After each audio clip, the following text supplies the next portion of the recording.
Hello and welcome everybody as we continue our CyberConnect. Welcome to Peter with Nearshore Cyber. So I'm not hearing you at all. Not hearing me. Francesca, can I pop it over to you? Yes, can you hear me? Check. It's not me. Can you hear me now? Can you hear me? Yes. Oh, okay. I'm just going to talk then. That's fine. Okay. Well, sorry for the misfire. If you caught that, I'm Peter Schawacker. I'm CEO, co-founder of Nearshore Cyber. Thanks to the organizers for putting this on. It's always a pleasure to be on these events. Okay, about me. So I'm CEO and co-founder of Nearshore Cyber. I have been in cybersecurity for 28 years, if you count the last 3 years. Now, 3 years ago, I started with my partner, who's also my wife. We're family business. We started Nearshore Cyber as a staff and recruiting agency, plus some professional services. So most of my career, at least the cyber part, was SOC. So I started out in the cybersecurity team at Citi, stumbled into that, which turns out is actually the right way to do it, in my opinion. But my claim to fame is probably that I built the SIM practice for Optiv. I did stints at Deloitte, mostly, almost exclusively private sector. I did a little bit of federal in 2012, and I never wanted to do that again. It's not my thing. Nothing against people who live in that world, but you kind of like in one or the other, and I decided to stay out of it. We are based in Mexico in a town called Oaxaca. We're incorporated here. We're also incorporated in Dallas. Clients are mostly in the U.S., although we have some outside the U.S. And we, true to the name, Nearshore Cyber, we do a lot of nearshoring. So that means Mexico, but we've also extended our talent reach to APAC, a little bit India, other parts, some points south of Mexico, and we do occasionally recruit in the United States, and we actually have some of that right now. And I will show you some of that. What I'm going to talk about today begins with, sorry, I brought a posse, so they're going to be making some noise. Forgive them. What I'm going to talk about today is an abbreviated version of a talk that I gave on Monday to the cybersecurity community in Southeast Asia, particularly in Singapore and Malaysia. We're doing some recruiting at the moment for a major data center provider. So we've had findings from that. And I realized that they could be easily extended to the rest of the world. The idea of, actually, you know what? I'm just going to share my speaker notes. Can you cut me over to my screen sharing? Let's just do that now. Get out of the way. All right, cool. So I hate slides, but I do have notes, and I will share. I will show you how to get these, but you got to wait for a little bit, so you can't just bounce. One of the nifty things, and also sort of the horrifying things that I have to do every day, is watch currencies and watch global regulation and trade and things like that. I do not particularly like the U.S. style of partisan politics, but we're all kind of subject to the craziness that comes out of Washington and places like that. And it certainly has an influence on our lives and our careers, and the way industries work and what we work under. So before I forget, though, let's do this. Do me a favor, do everyone a favor, and drop your. Oh, I can't do it now. But drop your LinkedIn URL in the comments. Use this for networking. Networking is something that you can do all the time, not just on social media, not just at meetings, but all the time. It's about making friends. It's about making contacts. It's about finding opportunities to help. But it's something that could just be sort of like woven into your daily life. So go ahead and do that now. You're welcome to do it. And if you see me on LinkedIn, go ahead and send me a connection request. I run out every week because I use LinkedIn connection requests to do recruiting, so I don't get more until Sunday. So go ahead and send me yours, and I'll accept it. So another thing is go ahead and drop questions into the chat as we go. You don't have to wait. I know people do that anyway, but I want to say it. And then Tell us where you are. In the chat, please tell us like what city. Well, tell us what city you're in. That's better than just country. And if you're looking for work, I want you to put L, and if you're hiring, I want you to put H. Let's see if we can connect those two up. Like I said, we do staffing and recruiting, but the pie is pretty big, and there's plenty of opportunity for everybody. Now, first item on the list. No surprise if you read the papers, if you watch the news, the world has gone topsy-turvy. We've got political instability. We have climate change. If you live in the global south or if you live on a coast, you know this. I live in Mexico. I'm wearing a scarf because it's cold, because we're in the longest rainy season that I can recall. I think we've had the most rain in 23 years. It's good for us because usually we're pretty dry at this point. But we see cases all over the world where climate change is causing economic and social disruption. Concentrations of capital are getting greater and greater. More wealth is moving up, and it's not coming back down. So at least for most people. There is a geopolitical realignment going on. The role of the United States as the empire that starts at the end of World War II is coming to an end. You can blame individuals, you can blame political parties, but in the end, it's really just a process of change that we see throughout human history. If you really want to point fingers, go back to Romulus and Remus, right? You wind up tracing these cycles back to Rome, and they will probably continue, as long as human beings are organizing in large groups across vast territories. The United States is on the decline. Europe is unable to mount any kind of resistance or defense, and the U.S. and Russia have Europe in a kind of in a tough spot right now. The U.S. dollar has been the reserve currency for an awfully long time. Read about the history of that. It is fascinating, and it is starting to get important. Basically, reserve currency means that's where you park your money when it's in transit from here to there. It is effectively, the United States is effectively the international currency. And if things keep going the way they are with U.S. national debt and what looks like is going to be removal of the discipline that comes from having an independent Federal Reserve, the United States, U.S. dollar could lose its status as a reserve currency, which would also mean probably sovereign default. So if you live in the United States, you're living in tough times, you're going to be living in tougher times. If you live next door in Mexico, well, it's not that much better, although we are better in this country about dealing with instability.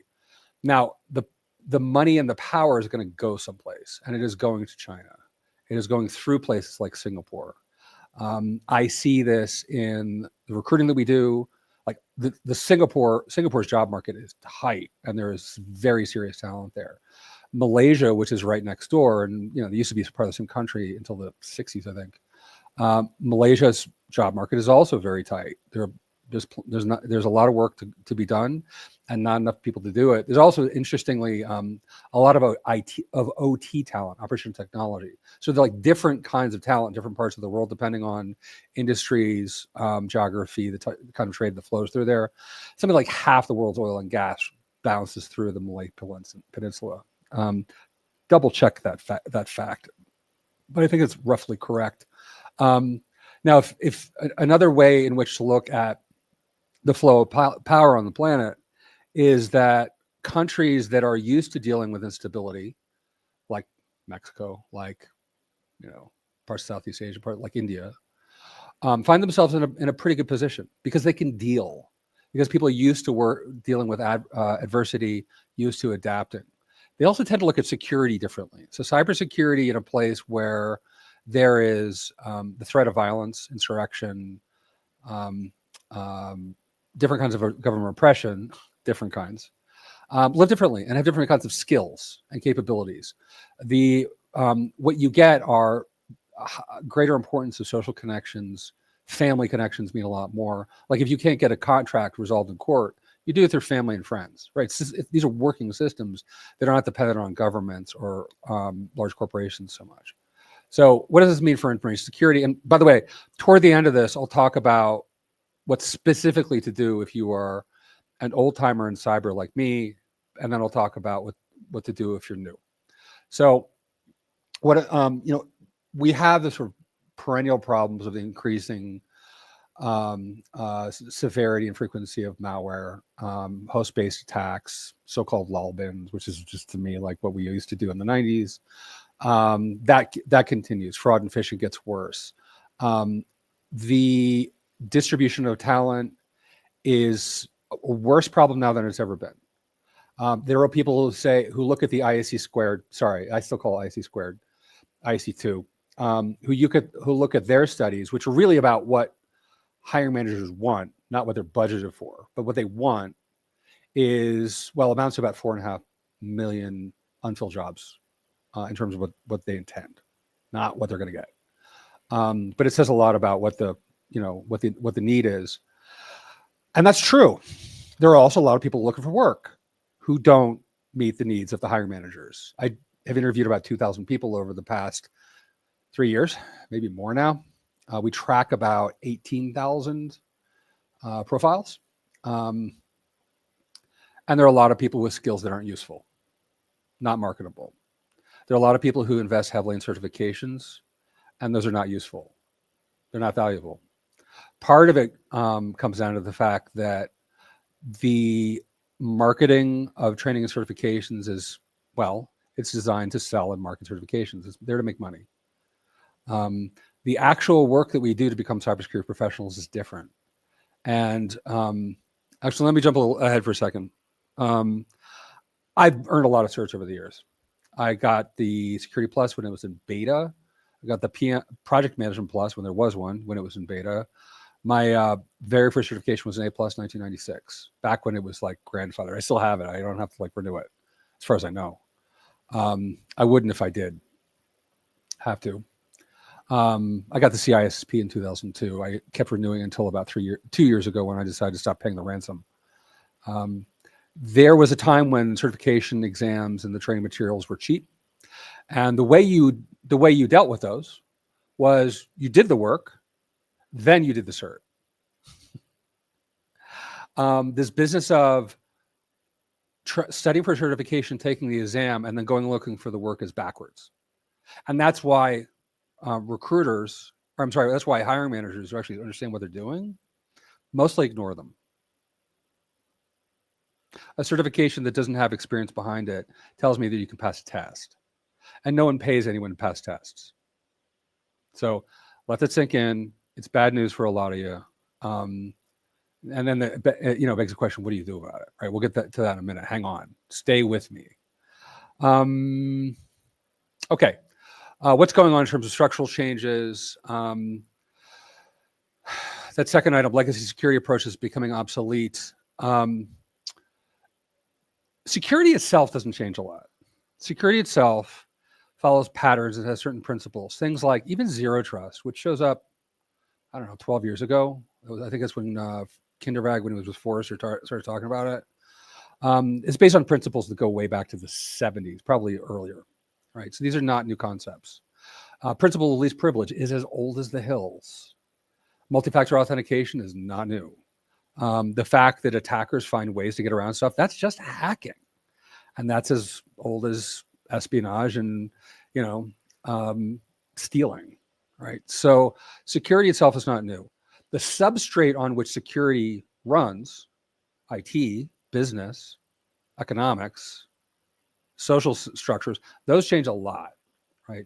So until AI comes along, mostly what we were dealing with was cloud rollouts, which happened over a period of about 10, 15 years.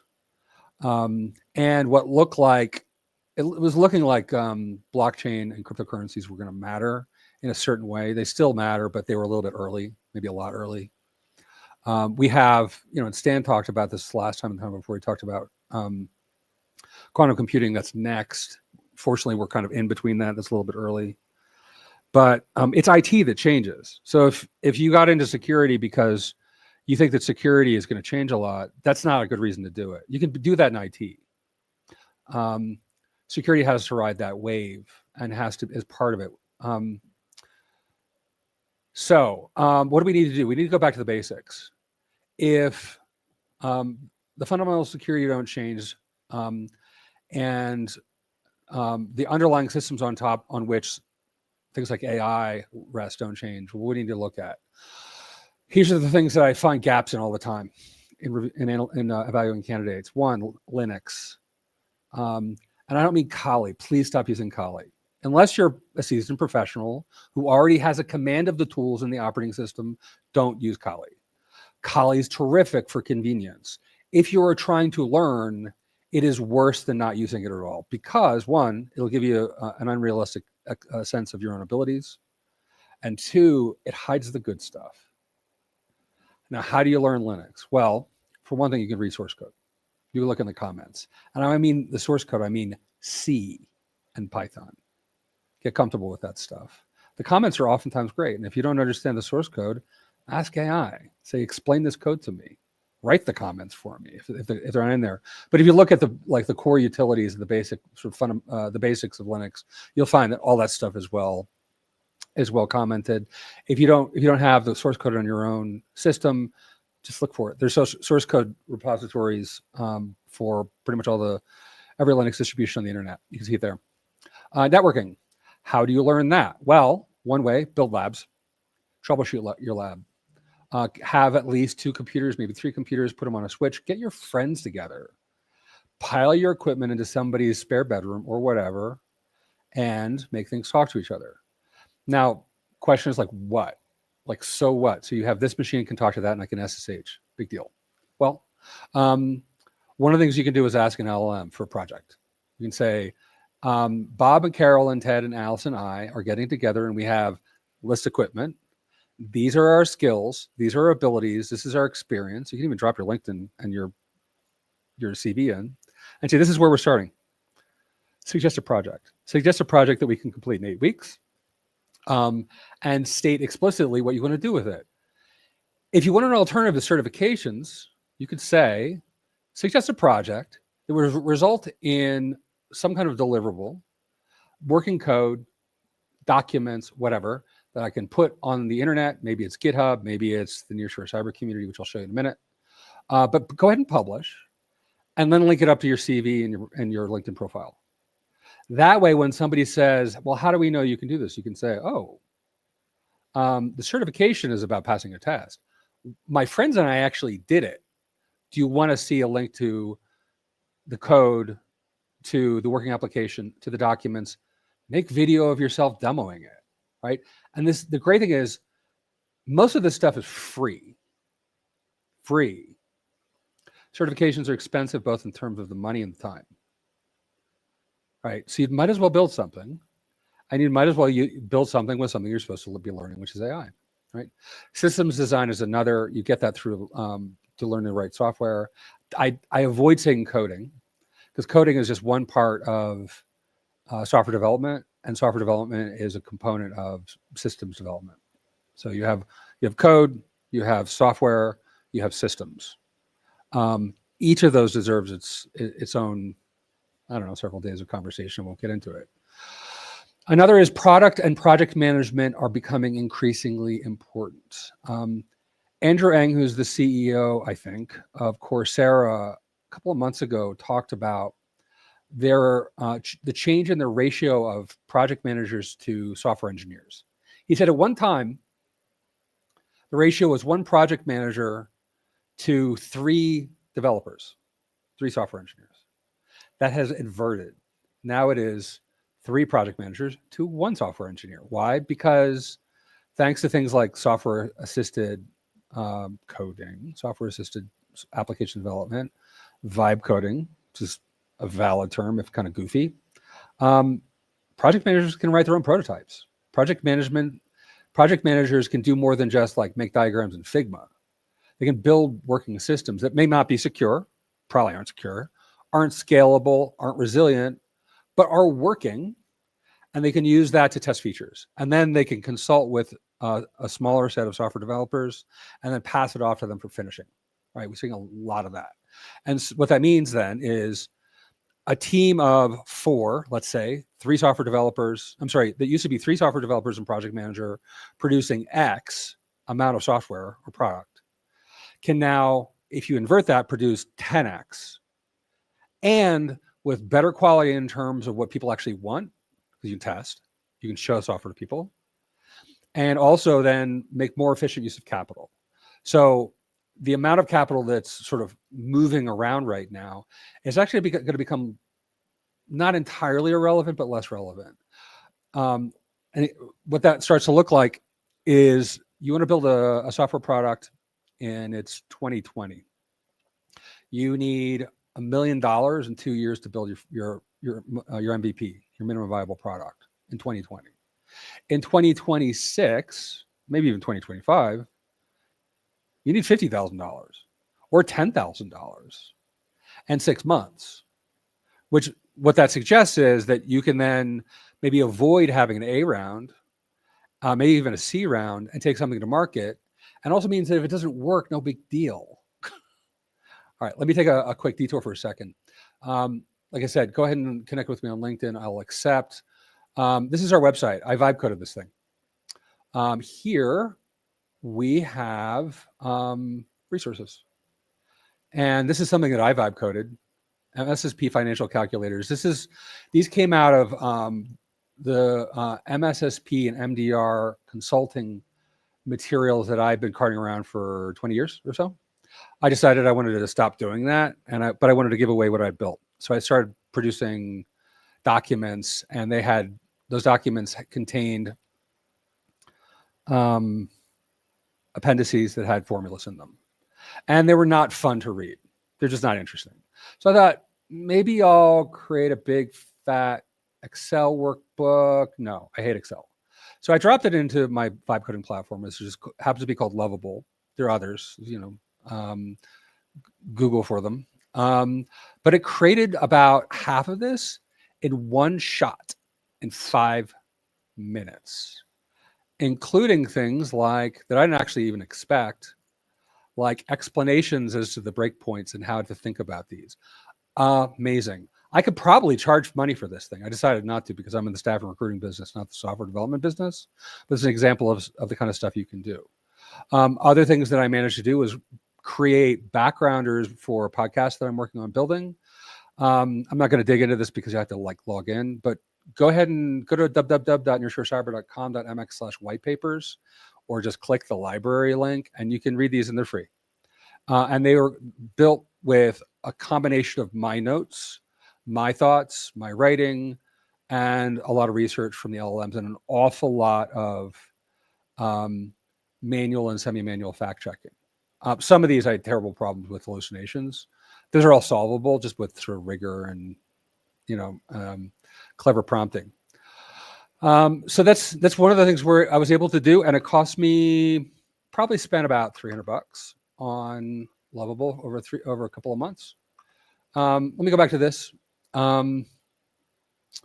Okay, so if you could do all that stuff with AI, what happens to jobs like ticket handling, checklist management, middle management? Most of these are going to be eliminated next year. A lot of them are being cut. Why would middle management jobs be eliminated? Well, in SecOps, once you get beyond triage, most of the time that's spent on a case involves the back and forth between triage, investigation, more investigation, threat intelligence or CTI, maybe engineering, other parties within the IT organization, other parties within the business. Lots of meetings, lots of emails to people, lots of Slack messages, and waiting and waiting and waiting. And when you apply AI plus context engineering, plus iterative development of processes, you find that you don't need to have all those conversations. And those conversations are mediated most of the time by middle managers. The other thing is that individuals have a lot more power now. So one of the things I love about this is when I start working on one of these tomes, right, I don't have to call a meeting. I don't have to convene a group of investors. I just do it. In fact, a lot of these happened on all-nighters I'm up to 1, 2, 3, 4, 5, 6, 6 of them. 2 more are in the hopper. I only took a break from them because I was busy. But there's no waiting required with AI most of the time, except for the LLM to chunk away, right? So you can just move a lot faster. Okay, cool. Do you have questions? Let me see what the questions say. Good questions. All right. Well, let me keep moving. If you've been around a while, I'm 54 for the record. These are the things that I think are important to keep in mind. One is the experience that you have with computing is becoming more valuable. There was actually a talk I heard recently with Andreessen Horowitz one of the founders of LinkedIn said that the most important area of knowledge now for AI is just computing. And if you've been around for a long time and you've written code and you've built systems, you are actually more valuable now than you thought you were. Age discrimination is still a problem, a major problem, but it's going to become less so, and it may even flip. Proprietary mental models that are inaccessible to AI systems. Like, remember, AI systems are based on what they're trained on, and they don't learn by experience. We learn by experience. Let me repeat that. Humans can and do learn from experience, or we should. AIs do not do that. And so that's one of the things that distinguishes us from the AIs. And the AIs are better at a lot of stuff. I would argue that in some respects we already see super intelligence, certainly when it comes to like access to information and speed. But there's something about wisdom and judgment from accumulated experience that they don't have, and they probably never will have. Personal liability, this is a big one. Somebody has to be able to make the call that could put a person in jail or get them sued or thrown out of a job. Personal liability is something that a computer cannot have because they don't care really. They can claim to care, but we know they don't care. Do they care about getting shut off?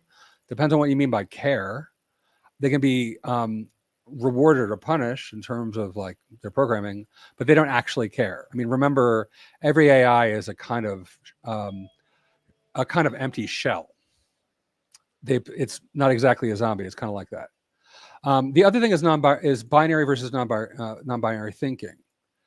A couple of weeks ago, and I think it was on a Saturday, maybe 2 weeks ago, some of the folks from OpenAI published a paper where they said that they basically had figured out hallucinations. And they said the cause of hallucinations is rewarding yes or no answers, right? So true, not true, true, false. In other words, the digital. Binary, digital just means 1 or 0. That's all it means. But the world is filled with non-binary things. And so that's another area where like age and wisdom come into play, because the older you get, the more shades of gray you see in the world. Sophisticated questioning capabilities. The older you get, the more curious you are, the better acquainted you are with the questions, particularly the ones that the AIs can't devise. They can help refine questions. They can suggest new questions, but there's something about us, and particularly people who belong in cybersecurity, and most of us don't, by the way, but those who are have the hacker ethos, we love the questions. We're good at them. Curiosity-driven exploration. Curiosity is an emotion. It is about a drive to know more. Arguably, the point of our existence is to develop knowledge, is to learn, and the engine behind that is curiosity. And the other thing to remember, and the other good news for people who have been around for a while, is there are probably gaps in your knowledge that you've hesitated to fill, either because you didn't have the time, the patience, the courage. I really like writing. I like coding. I said, don't use coding, but I like writing code. I like Python. I like C. But I'm visually impaired, so it's physically hard for me to see code, and I tire out quickly. So AI means that I can develop software products with some understanding of how software works without being burdened by actually seeing the code and the eye strain that comes with it. If you feel like you have, I hate the term imposter syndrome, it's just insecurity. if you feel insecurity about something you don't know, the ability to fill that knowledge gap any time of day or night is now really available to you. And a lot of us are getting smarter really fast, especially the ones who've been around for a while. Now, if you're new, what do you do? Well, it is true that it's hard to find work right now if you don't have experience. It's always been true. It's always been true. Question is what your point of entry into whatever field is you want. It's easier, faster, cheaper to learn now. You can better target what you want to learn. And in a period of weeks, you can learn what used to take years. I mean, there was a time when I had to go like buy books, and it turns out the books were out of date, or they're wrong, right? Because the book is printed on like wood pulp with ink, right? They didn't change that often. And so you go to one of the few online resources that was available, and you would try there, and then you would try like Usenet or something like that. It used to be much more difficult and expensive to learn things than it is now. Rapid pivoting. One of the fears that a lot of people have is that they're going to pick the wrong path. This is actually a major problem in security. A lot of people start doing security. They spend a couple of years and a lot of money on a cybersecurity degree, and they get to the point where they realize actually they don't like it. I hear this a lot. People will tell me privately that they invested 4 or 5 years in a WGU cybersecurity degree, and they realize that they don't want that career. That's not the life that they want. But they have to stick with it because of the sunk cost problem. They spent the money. They told their families and their friends that they were in cybersecurity, and they weren't yet. They'd just done a bunch of coursework and taken a lot of certs, but it didn't even mean anything to them. The days of the high cost of education are over if you choose them, if you want them to be. Now, there's some areas where you got to have a degree, like fine, federal government, don't care. Be very careful of government stuff or anything that requires that you have what I consider to be an outmoded set of credentials. Like if you have to have a CISSP to work in a place, like hard requirement, maybe you shouldn't be there. If you have to have a 4-year degree, maybe you shouldn't be there. Why don't you wait for them to come around? There are plenty of places that actually want real experience and knowledge and don't care about an empty credential. Accessibility is there for everyone on the planet. So if you're in, I don't know, San Francisco, California, you have the same resources as to learning and experimentation and developing products as someone who lives in, I don't know, like Oaxaca, Mexico, or in Bangkok, Thailand, or in Birmingham, Alabama. Everybody has access to the same stuff, right? So that's a really good piece of news for a lot of us. It means we're all on this level playing field, and it means that people who live in places where you can get by with less resources, the global South, are at an advantage. We have an advantage here. So if you don't have any money and you know how to live without money, that's a strength. It's a skill. And if you grew up with a lot of money, if you grew up upper middle class and you went to like, I don't know, Stanford or something, and you're used to being treated like royalty because of that, you're at a disadvantage, right? So one of the things I want to show you, for those of you who are interested in AI, we created a thing called Calling All Vibe Builders.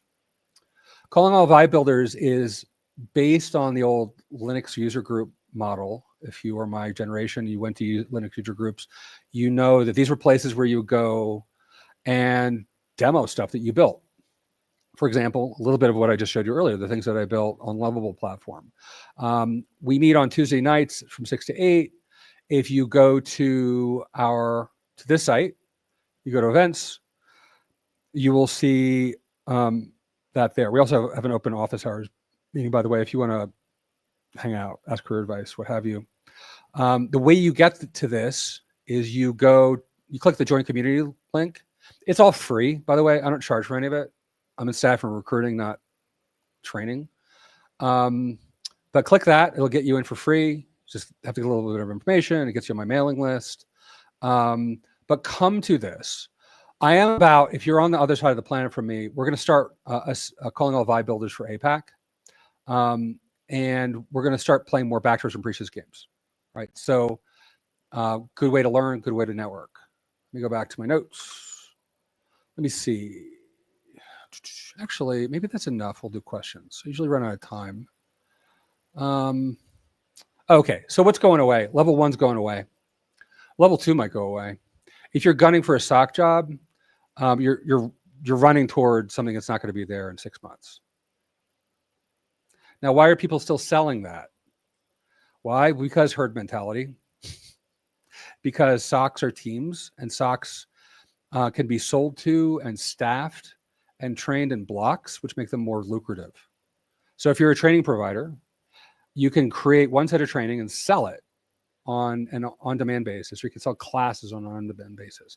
There's a lot of money to be made in the same way that, in 1849, the money was made with picks and shovels, not the gold. People are telling you you're going to get gold, and they're selling you picks and shovels. That's training. That's certifications. I know that seems harsh, but that's the truth. GRC coordination is slipping away pretty quickly. Product like Vanta, which is one of the few things we actually resell, takes care of that. You don't need people walking around with clipboards or virtual clipboards and checkboxes. Anything that is non-AI assisted development, with the exception of certain, like, there's some niches, right? So if you're dealing with embedded systems, like things that you wouldn't want touching the world, like those are probably fairly safe. But if you're a Python developer, particularly if you're doing like React and TypeScript, like forget it. You need to be doing this stuff with AI. Good news is you can produce a lot more software and much more easily and have a lot more fun. So I'm let's see. I think that the rest of that is pretty much for APAC. Let's do questions. Can I have questions?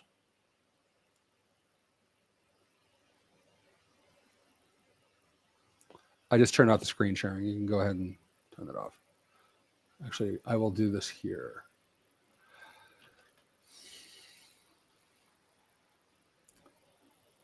Dial up. Yes. You're still on CompuServe? Heavens of Betsy. Okay, I'm just looking through these things.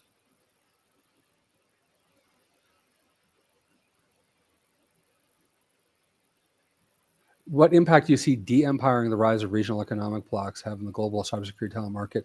Okay, so I was going to talk about the H-1B thing, and I guess I should.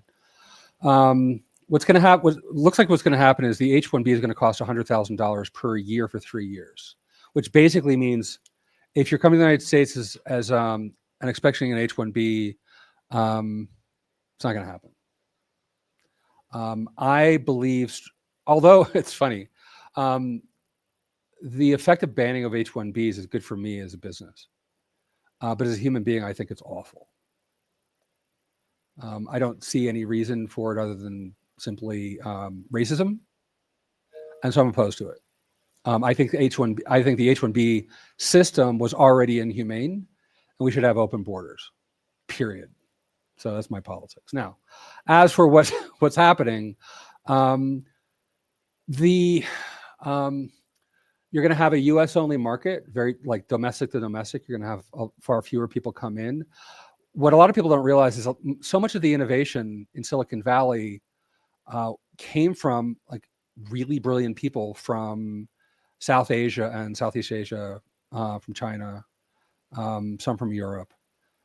The brain power that we benefited from other people's brain drains in the United States, I say still we, like I'm still there, was a huge benefit to technological advancement. So technological advancement in the United States is going to slow down. Part of that comes from the fact that like people are not actually very serious about learning. A lot of people are somewhat serious about degrees and credentials, but actual learning has taken a backseat to the paper, the checkboxes. The next time you accuse somebody of checkbox security, think about your own education and how you treat credentials. So the United States needs at least 2 generations to get itself in order. And I don't know if that's going to happen. When I recruit out of places like, there was one of the things that we work with is data scientists, because data science shows up in security a lot. And I was pleasantly surprised about 6 months ago to find that Mexico has this history of math that goes back to the invention of the concept of the number 0. That came here first. In fact, not far from where I live in Oaxaca. And so there is demand for data science people in Mexico partly because of that, but also because people tend to work harder. Americans tend to not work that hard these days outside of rural areas. I've noticed that, in the so-called flyover states, people still work really hard. I think people are depressed. I think people are anxious. I think people are feeling a lot of hopelessness. I don't know that it's anybody's fault. It's just what you got, right? So get to work. You're not competing with anybody. And in fact, the world would be a much better place if people stopped thinking about like China as the enemy. Like there's a lot of good stuff happening in China. Pay attention because so much of that stuff is open source for a reason. What else? What's the next one? So, okay, what impact do you see? Let's take another one.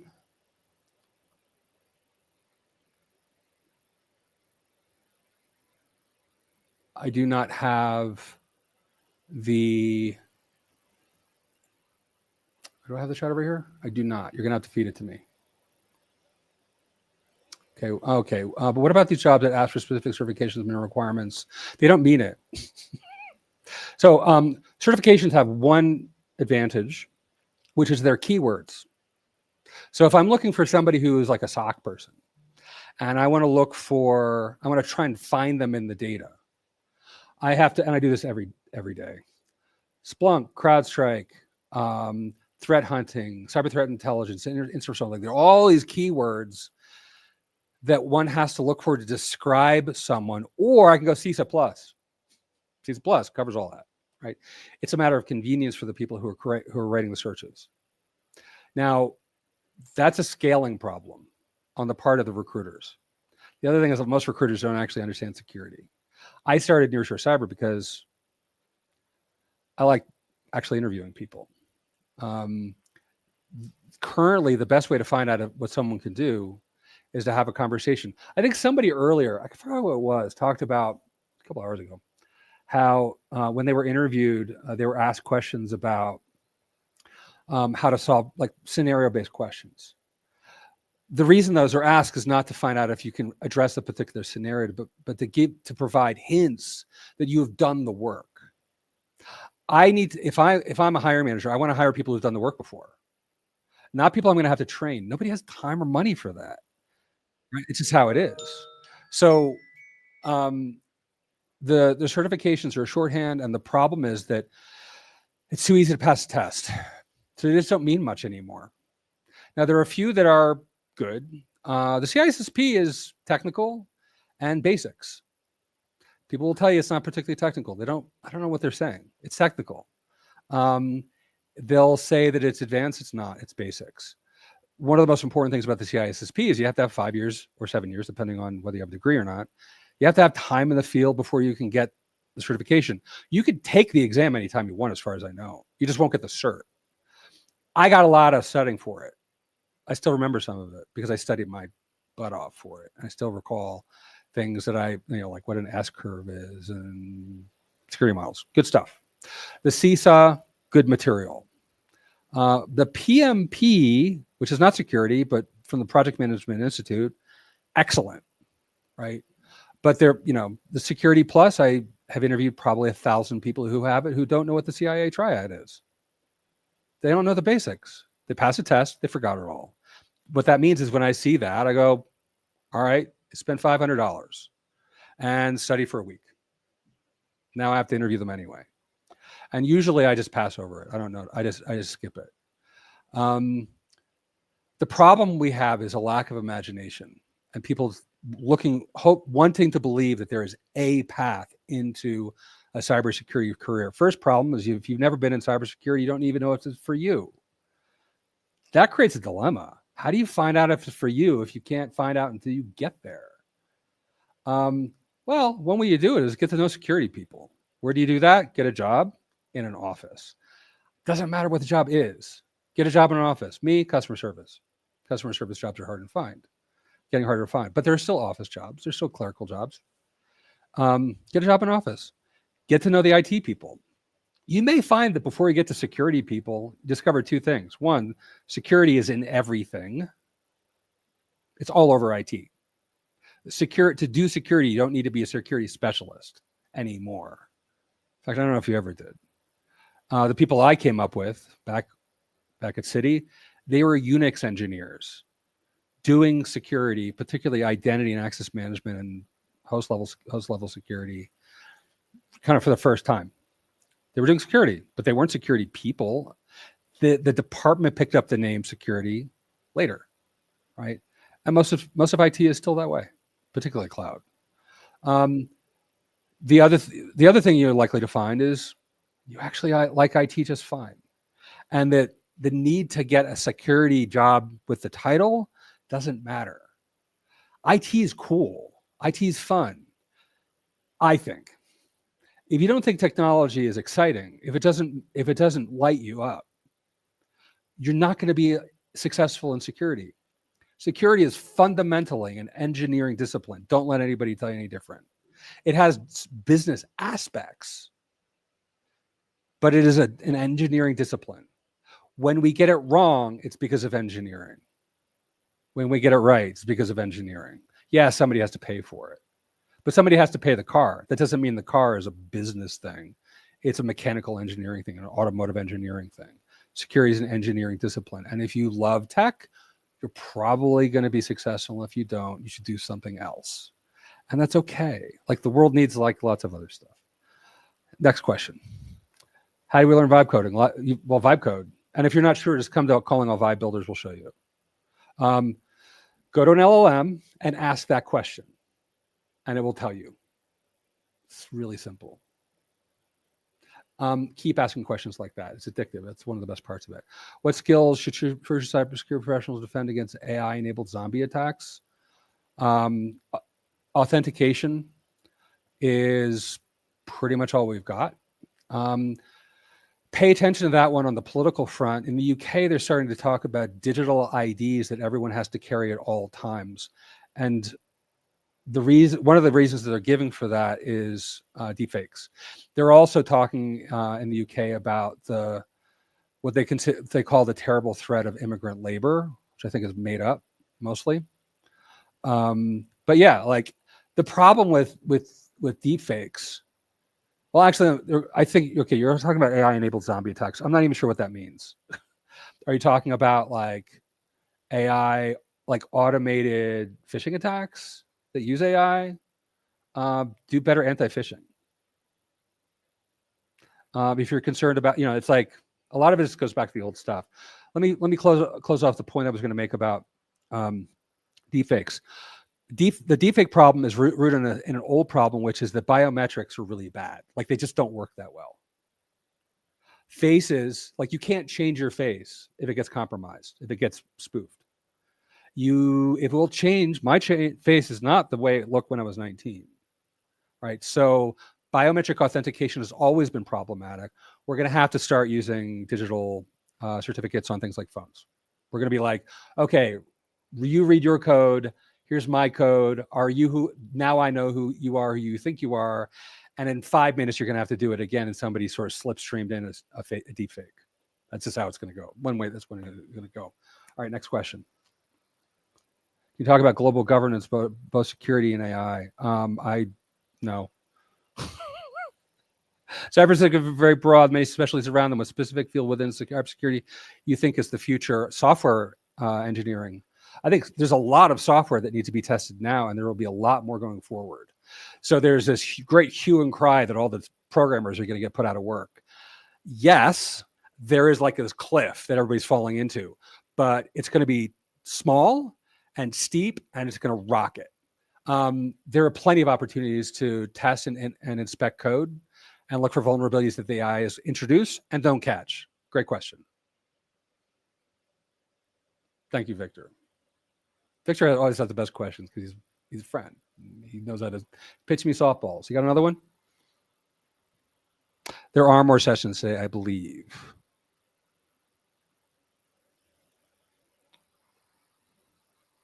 Tell us about acronyms. Yeah, Chinese alphabet would be cool. We should all be learning Chinese anyway.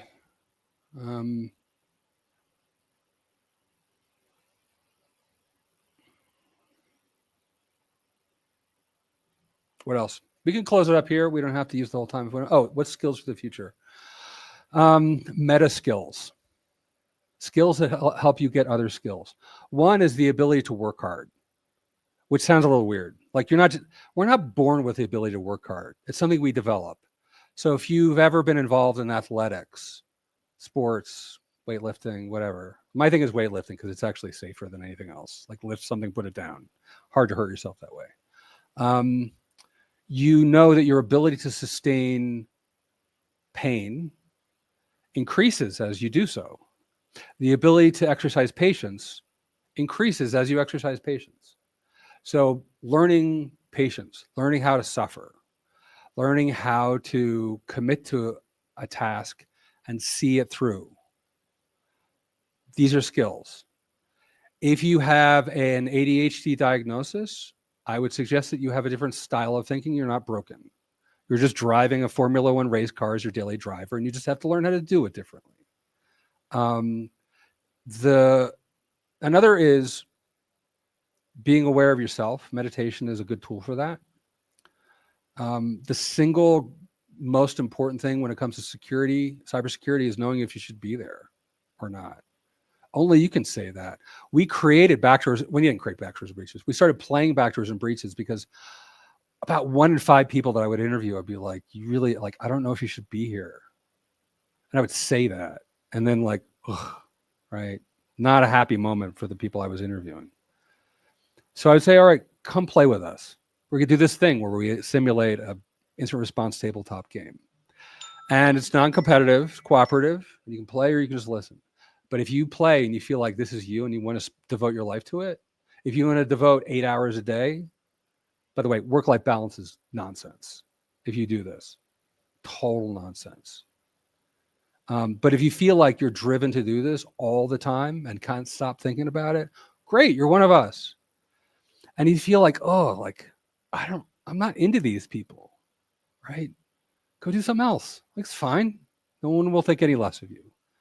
In the end, one of the most important skills is knowing that no one actually gives a damn about you. No one really cares about me. You don't care about me. And that's good. That's liberating. You've got to get used to that idea, though, and that the only person who really cares about you, and I don't know, maybe your mom, right? That makes you free to run experiments, try stuff, make mistakes, make stupid mistakes, right? Do lots of them and share them with us, right? And we will cheer you on. Beyond technical abilities, non-technical skills such as language proficiency, cultural intelligence, increasingly crucial for successful global cybersecurity career. Being able to organize a calendar is pretty cool. Showing up on time is a rarer skill than you would believe. Listening is another one. Listening like patiently and with a generosity of spirit is a skill. Writing. It's really easy to produce a lot of text with AI, but ultimately you got to edit it. You got to know if it's good. And I would suggest becoming sort of culturally educated. That means music, art, literature, poetry, history, philosophy. If I were to, if you came to me and said, put a gun to my head and said, recommend a degree program, I tell you like anthropology, philosophy, history, mathematics, one of those. Not cybersecurity. Cybersecurity is not a degree program. I don't think it ever should have been. It's something you learn after school. Comp sci, like real, like double E stuff. Yeah, that's hardcore. What positions are you seeing in the future? Thank you for prompting me for that. Here's what we're going to do, because I actually got an interview guy in 3 minutes and I need a break. If you go to www.nearshorecyber.com.mx, click on careers, and you'll see that there are, among others, there's 6 openings right now. One in Harrisburg, PA, could be on-site, could be off-site, could be anywhere in the United States or Mexico. We are recruiting for our friends at NTT Data. The security department there has us looking for security platform engineers in Malaysia or Singapore. That's 2 days a week on site. What else? There's a operator of pharmacies or something like that. I forgot what. They're San Francisco based, like a health tech company, but they're looking for people anywhere in the United States and maybe Mexico. And then we have kind of like open positions. So if you're looking for work and you're not sure if like you match something, there's a generic thing at the bottom. Go ahead and submit your CV, put in comments, tell me what your number is in terms of what you want, the kind of money you want to make. I don't care what you're making now. I want to know what your price is. And that'll get you into our system. That way, when something comes up, we can get a hold of you. Other than that, join our community. We created it for two reasons. One, because we needed a place to send people so we could develop them over time in ways that didn't involve certifications and didn't involve formal schooling. And the other was to find out who came and who the leaders were. And there are people here right now in this session who came to us and volunteered to take leadership roles. You want to be a leader? Lead. You want to be a CISO someday? Like, start doing it now. I think that's good enough. Was that okay? Fantastic. So much. Great. Thank you for coming on today. I'm going to call it here, but thanks so much for coming today. I really appreciate it. Hope to see you all again soon. Take care. Thank you.